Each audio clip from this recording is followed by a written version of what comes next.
Martial Universe. Bab 3. Judul: Kolam Batu Misterius. Sebuah suara.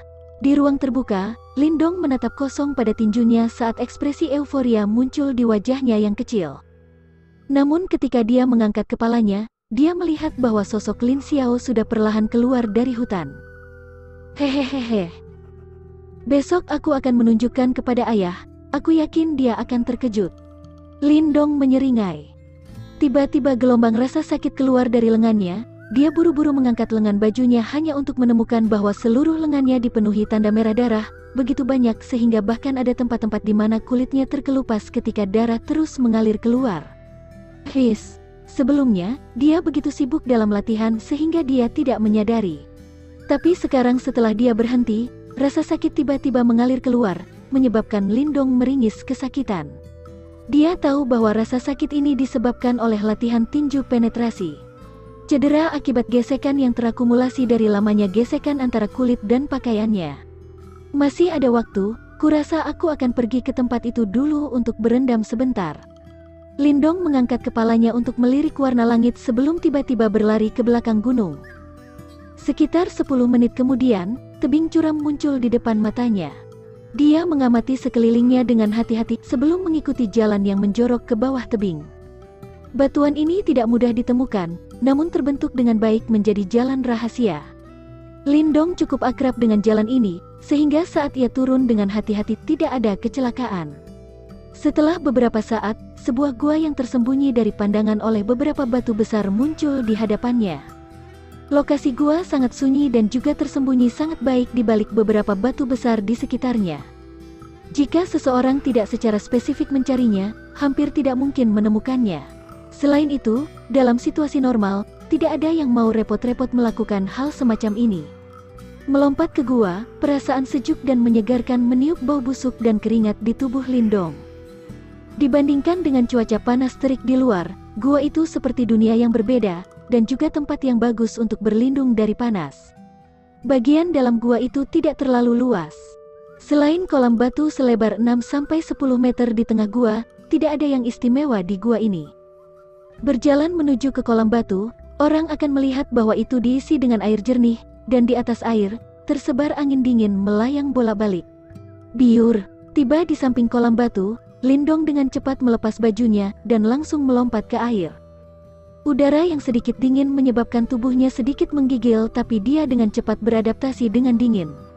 Lindong telah menemukan gua ini secara kebetulan selama masa mudanya. Hanya King Tan dan dia yang tahu tentang tempat ini. Air di sini jauh lebih dingin daripada tempat lain dan pada puncak musim panas. Lindong senang datang ke sini dan membenamkan dirinya di kolam. Namun, selain dingin dan menyegarkan, sepertinya tidak ada efek lain. Tentu saja, ini tidak akurat karena setiap kali setelah Lindong berendam di air di sini, dia tanpa sadar akan merasakan pikirannya menjadi sangat tajam dan tidak peduli apa yang dia lakukan, dia akan dapat dengan cepat masuk ke keadaan terkonsentrasi. Tampaknya tidak ada gunanya perasaan semacam ini sebelumnya, tapi sekarang Lindong telah mempelajari tinju penetrasi, ia menyadari bahwa berada dalam keadaan terkonsentrasi memiliki efek yang cukup besar pada kemajuan pelatihannya.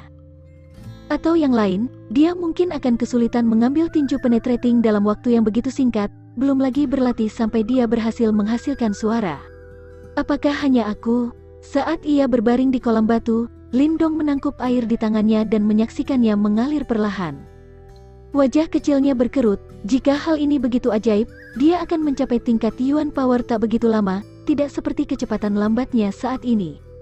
Setelah aku berlatih sampai temperate body level 6, aku akan dapat menyaring esensi menjadi Yuan dan dengan Yuan Power, aku akhirnya akan menjadi seorang praktisi sejati. Lindong dengan bersemangat menyatakan ketika dia menamparkan sisi wajahnya, mendambakan ketika hari itu datang. Meskipun demikian, dalam generasi muda keluarga Lin, hanya ada segelintir yang telah mencapai tingkat itu. Yuan Power adalah hal terpenting dalam pelatihan. Dikatakan bahwa seorang praktisi yang kuat akan dapat menyebabkan tanah longsor hanya dengan sapuan tangannya. Menghancurkan bumi, ini mungkin sulit bagi Lindong untuk membayangkan, karena ia masih bocah kecil pada tahap pertama. Dan sumber kekuatan semacam ini adalah Yuan Power. Suatu jenis kekuatan ajaib yang melayang di antara surga dan bumi. Namun untuk menyerap kekuatan Yuan dari surga dan bumi, seseorang diharuskan untuk berlatih sampai benih energi Yuan diproduksi. Hanya dengan begitu, bahkan lebih banyak kekuatan Yuan dapat diserap ke dalam tubuh seseorang. Lindong bersandar di tepi kolam batu, saat dia santai, kepalanya menghadap ke atas dengan mata tertutup. Pikirannya menjadi liar untuk sementara waktu sebelum tiba-tiba, dia secara bertahap jatuh tertidur lelap. Masa latihan ini terlalu ekstrim baginya dan sekarang setelah dia akhirnya menemukan waktu untuk bersantai, rasa letihnya mulai menyebar dari tulangnya. Saat Lindong tertidur nyenyak, gua sekali lagi menjadi damai saat air kolam dengan lembut naik. Celepuk, di tengah kesunyian, gangguan tiba-tiba mulai datang di air jernih. Setetes darah merah gelap bergulir dari lengan Lindong yang terluka dan diam-diam jatuh ke kolam. Ketika setetes darah ini jatuh, air yang awalnya tenang tiba-tiba mulai mendidih. Satu demi satu, gelembung dengan jejak samar warna seperti darah muncul dari permukaan air sebelum meledak di sekitar tubuh Lindong.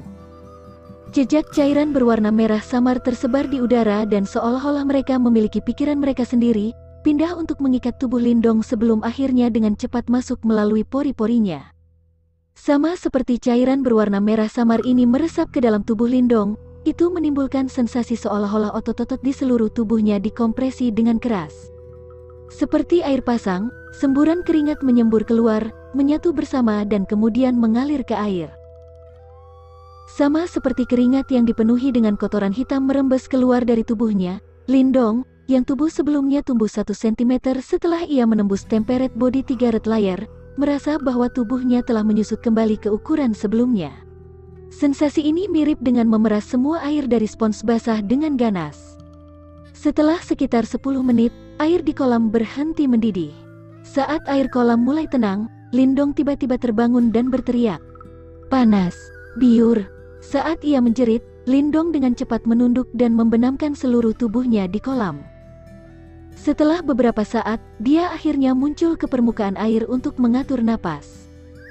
Ekspresi kebingungan terpampang di wajahnya sesaat. Sebelum dia bangun, dia merasa seolah-olah dia sedang dipanggang di tungku.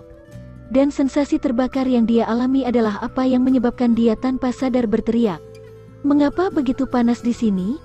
Lindong merenung saat dia berdiri di pinggir kolam untuk sementara waktu untuk mendinginkan dirinya, sebelum akhirnya dia memutuskan untuk keluar. Berdiri di samping kolam batu sambil berpikir sebentar, Lindong tanpa kata menggelengkan kepalanya. Saat dia mengambil pakaiannya dan mulai mengenakannya, tatapannya tiba-tiba berhenti di lengannya. Hah? Lindong menatap lengannya dengan tak percaya. Dia ingat dengan jelas bahwa lengan ini sebelumnya penuh dengan luka berdarah setelah pelatihannya, namun sekarang semua lukanya sepertinya secara ajaib menghilang. Bingung, Lindong dengan lembut membelai lengannya yang tadinya terluka, tiba-tiba tubuhnya menegang. Ekspresi tak percaya muncul dengan cepat di wajahnya ketika dia menemukan bahwa kulit di lengannya telah mengeras. Situasi semacam ini adalah tanda bahwa ia dengan cepat mendekati level 4 temperate body. Bagaimana ini mungkin? Penemuan ini membuat Lindong kaget saat dia berdiri dengan linglung di tempat.